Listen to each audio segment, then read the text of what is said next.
Okay, welcome back. I'm Matt Dukes. This is Higher Powered Radio, and we're in the home stretch. So I hope everybody's safe out there and having a great weekend.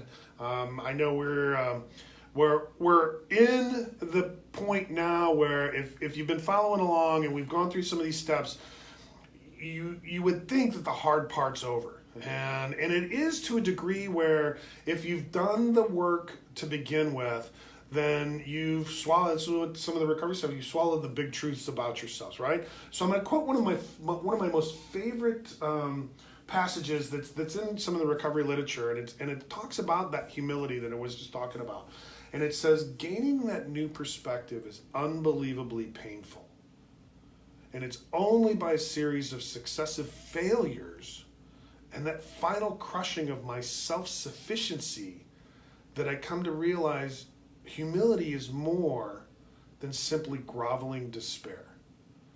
And for me, when I read that and reread that and reread that and reread that, and it started to permeate and make sense to me and go, man, gaining that new perspective was unbelievably painful. I can tell you through the regret and the remorse and the just the confoundedness of making decisions and having none of it ever work out to the way that I had planned it.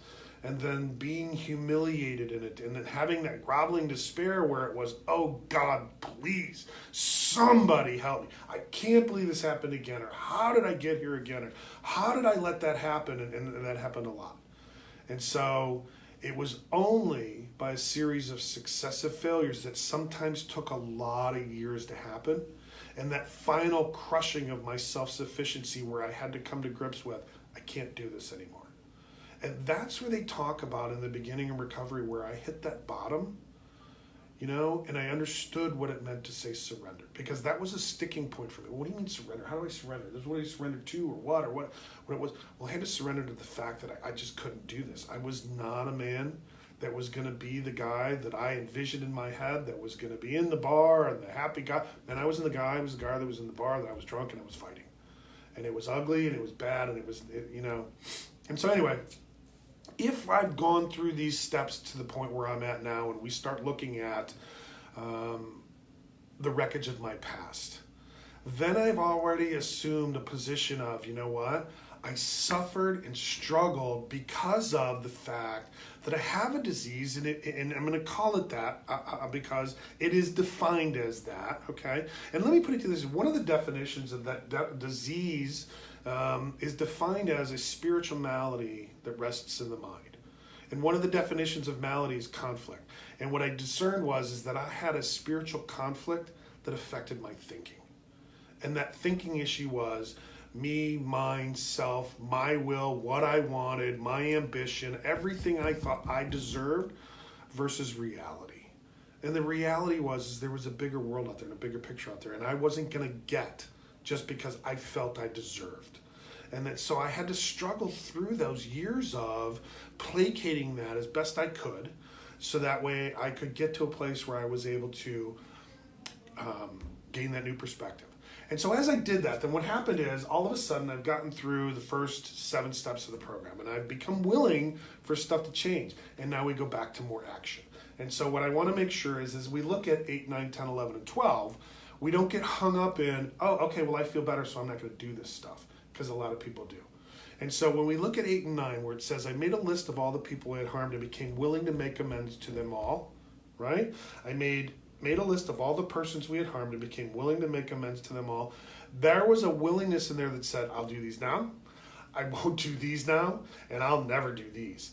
And sometimes I had to move names from one list to the next, and they had to come up with, right? And I had to become willing for that to actually happen, because the truth of it was, I needed to recover. I needed my life to get better. And so we looked at 9, and it says we made direct amends to such people wherever possible. Not whenever, because whenever meant, well, whenever I feel like it, whenever I get to it. Wherever meant wherever it presented itself, except when to do so would injure them or others. I didn't get to go vomit on somebody about all the stuff I had done in their lives just to make myself feel better. There were some things some burdens that I was going to have to carry because I had done those things. But in those amends, and I want to talk about that briefly before we get too long into this, There's a difference between an apology and amend. Man, I said I'm sorry a lot for a long time to a lot of people about the same stuff and the same people over and over and over again. And frankly, it held no weight. But when I was able to go to somebody and sit down with them after having talked this out already with somebody who had been through this process and had successfully accomplished some of the things that I had wanted, that I see in their lives, that I want in my life, then I able to start to took some direction and was able to understand that when I sat down with somebody and said, listen, the first thing I need to tell you is that I'm an alcoholic or drug addict, or I'm a gambling addict, or I have an issue with sex and love addicts, or whatever my struggle is. And that because of that, there's a lot of things that I did and allowed in my life that I'm not okay with. Some of those things are the things that I did in your life and how they came to affect you. The difference between the apology is a lot of where that I'm so sorry I did that. The amend became, what can I do to mend that? What can I do to make you whole? Some of that's financial. Some people looked at me and said, get away from me. Listen, I don't care if you burn in hell. I don't care what you do. I don't ever want to hear from you, see you. Most of those were relationships. But there was also certain situations where people looked at me and said, listen, I wish you well and don't worry about it. And man, it never held as much weight in my life as it did as yours. I felt bad for you, man. You were a mess and go get better, right?